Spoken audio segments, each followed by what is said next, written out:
নমস্কার, শুভ সকাল। সবাই কেমন আছো? আশা করছি সবাই খুব ভালো আছো আর সুস্থ আছো। আমিও ভীষণ ভালো আছি। শুক্লাদাস ব্লগসে আরও একটা নতুন ভিডিওতে তোমাদের সকলকে জানাই আরও একবার অনেক অনেক স্বাগত। তো দিনটা ছিল 26শে জানুয়ারি। আমাদের হালিশহর রামপ্রসাদ ভিটেতে শ্রী শ্রী জগদীশ্বরী মায়ের অন্নকূট উৎসব উপলক্ষে বিশাল মেলার আয়োজন হয়। আর সেই কারণেই আমি আমার বাড়িতে দিদিদের সবাইকে আমন্ত্রণ করেছিলাম, সবাই এসেও ছিল। তাই দেখো সকাল থেকে রান্নার তোড়জোড় শুরু হয়ে গেছে। আজকে রান্না হবে চিকেন।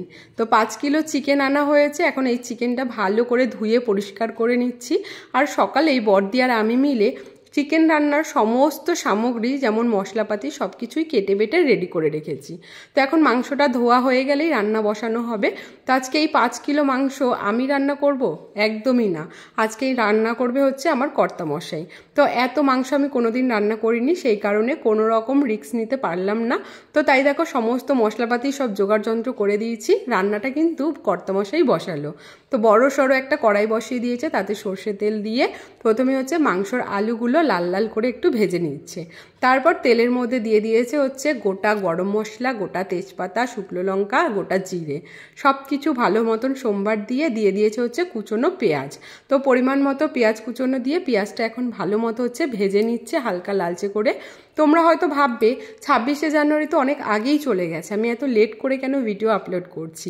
আসলে একের পর এক এখানে অনুষ্ঠান চলছে, চারিদিকে শুধু বক্স বাজছে আর গান চলছে।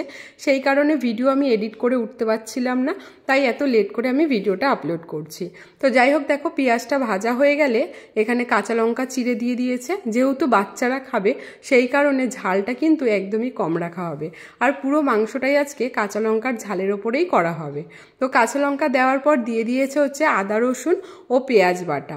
সব কিছু ভালো মতো 2 থেকে 3 মিনিট নাড়াচাড়া করে কিছু গুঁড়ো মশলা অ্যাড করে দিয়েছে। আর গুঁড়ো মশলার মধ্যে দিয়েছে জিরের গুঁড়ো, ধনের গুঁড়ো, কাশ্মীরি লঙ্কা আর হলুদ গুঁড়ো। কাশ্মীরি লঙ্কা একদম অল্প পরিমাণে দিয়েছে যাতে কালারটা আসে। তো সব কিছু মশলা ভালো মতন একটু কষিয়ে নিয়েছে।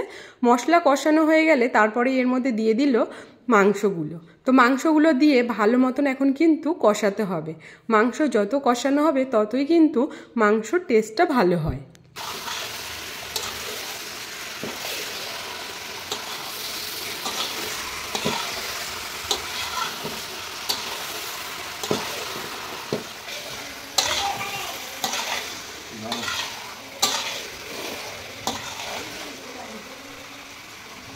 মাংসটা কষাতে কষাতে সৌভিক একটা বাটির মধ্যে কিছুটা টক দই ভালো করে ফেটিয়ে নিচ্ছে। আর এদিকে দেখো মাংসর থেকে আস্তে আস্তে জল ছাড়তেও শুরু করে দিয়েছে। এখন হচ্ছে 3 প্যাকেটের মতো চিকেন মশলা দিয়ে দিল। চিকেন মশলাটা দিয়ে ভালো করে 2 থেকে 3 মিনিট আবারও মাংসটা ভালো করে একটু কষিয়ে নিচ্ছে। কষানো হয়ে গেলে গ্যাসের ফ্লেমটাকে একদম আস্তে করে দিয়ে আগের থেকে যেই টক দইটা ফেটিয়ে রেখেছিল সেটা দিয়ে দিল। টক দইটা দিয়ে ভালো করে কিন্তু মাংসর সাথে মিশিয়ে তারপর কিন্তু গ্যাসের ফ্লেমটাকে বাড়াতে হবে। তো এখানে একটা ভুল কি হয়ে গেছে বলো তো, টক দইটা দেওয়ার পর মনে পড়লো যে টমেটোগুলো তো দেওয়াই হয়নি। তো টমেটোগুলো হচ্ছে মশলার পরেই দেওয়াটার কথা ছিল, তবে সৌভিক ভুলে গেছে। তো যাই হোক, এখনও মাংসটা হতে কিছুটা সময় লাগবে, সেই কারণে এখনই টমেটোগুলো দিয়ে দিল। আর টমেটোগুলো সেদ্ধও হয়ে যাবে। তো এখানে দেখো মাংসটা কষানো হয়ে গেছে, অনেকটা জল ছাড়তে শুরু করে দিয়েছে। এই সময় হচ্ছে 2 পিস মাংস তুলে বড় জামাই মুখে টেস্ট করতে দিল যে নুন ঝালটা ঠিকঠাক আছে কিনা, যেহেতু বাচ্চারা খাবে। তো বড় জামাই একদম কনফার্ম করে দিল যে হ্যাঁ একদম সব কিছু ঠিকঠাক রয়েছে।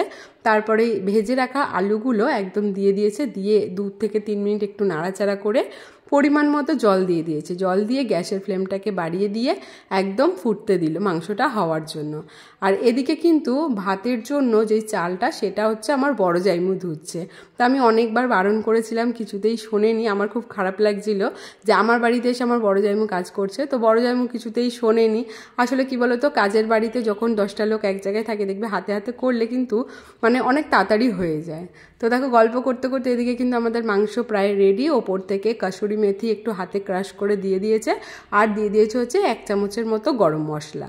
তো ব্যাস রেডি কিন্তু আজকে আমাদের মাংস। একটা বড় গামলার মধ্যে ঢেলে সবিকে কিন্তু পুরো রেখে দিয়েছে। এত পরিমাণ আমি যেহেতু নিয়েও যেতে পারবো না, তো মাংসটার কালার কিন্তু দারুণ এসছে। এবার খেয়ে বলবো যে খেতে কেমন হয়েছে। আর এদিকে দেখো ভাত হয়ে এসছে। আমি স্নান করতে গেছিলাম, এসে দেখছি ভাত কিন্তু অলরেডি ফুটছে। তো আমাদের রান্না বান্না মোটামুটি সবই হয়ে গেছে। এখন দুপুরে খাওয়া দাওয়ার পালা। আমি একটা ছোট গামলার মধ্যে মাংসটা অল্প অল্প করে তুলে নিচ্ছি যাতে সবাইকে দিতে সুবিধা হয়।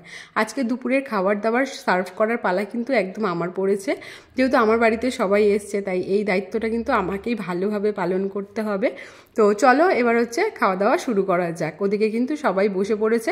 সবার প্রথমেই আমি বাচ্চা পার্টিদের বসিয়ে দিয়েছি, যেহেতু অনেকটা বেলা হয়ে গেছে তাই বাচ্চাদেরকে আগে খেতে বসিয়ে দিয়েছি। আজকে দুপুরের মেনুতে কি কি ছিল এবার সেটা তোমাদেরকে বলি। আজকে দুপুরের মেনুতে ছিল হচ্ছে ধনেপাতার বড়া, মানে ধনেপাতা পেঁয়াজ কুচিয়ে বড়া করেছিলাম, ফুলকপির তরকারি করেছি, আর হচ্ছে চিকেন, আর টমেটোর চাটনি, আর হচ্ছে মিষ্টি। তবে পাঁপড়টা একদম ভুলে গেছিলাম। তো যাই হোক, এই কিন্তু আমাদের ভালোই জমিয়ে খাওয়া দাওয়া হয়েছে। খাটনি যতই হোক না কেন, তবে কি বলতো সবাই একসাথে একটা আনন্দর ব্যাপারই আলাদা, তাই না? তো অনেকটা মজা হলো সারাদিন। তো এখন খাওয়া দাওয়ার পর আমরা যাব হচ্ছে মেলায়। বাচ্চাদের খাওয়ার পর দেখো এখন বড় জাইমু, মেজো জাইমু, দুই দিদি আর হচ্ছে সৌভিক বসেছে খেতে। সবশেষে আমি আর শাশুড়ি মা বসেছি। তারপর হচ্ছে এখন সবাই মিলে যাচ্ছি আমরা মেলা ঘুরতে।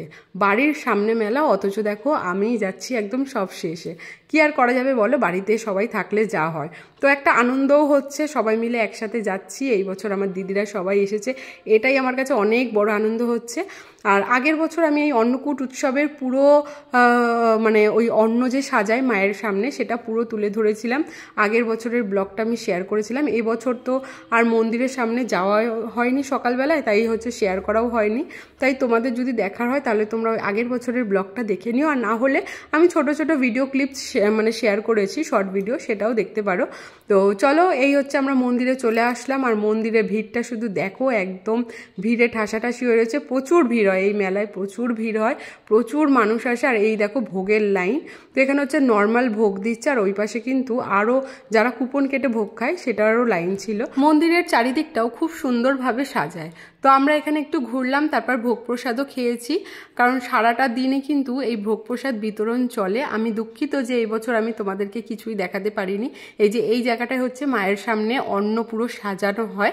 তো এখন দেখো কিছুই নেই, সবাইকে দিতে দিতে একদম পুরো শেষ হয়ে গেছে। এখনো পর্যন্ত সবাই দেখো ভোগ প্রসাদ লাইনের জন্য দাঁড়িয়ে রয়েছে, এখনো ভোগ প্রসাদ মানে দিচ্ছে সবাইকে। তো চলো এখানেই ভিডিওটা তাহলে শেষ করি। ভিডিওটা এই পর্যন্তই করেছিলাম। তোমাদের যদি ভিডিওটা ভালো লাগে একটা লাইক, কমেন্ট, শেয়ার করে দিও, চ্যানেলটিকে সাবস্ক্রাইব করে দিও। দেখা হবে নতুন একটা ভিডিওতে। আজকের মতো টাটা।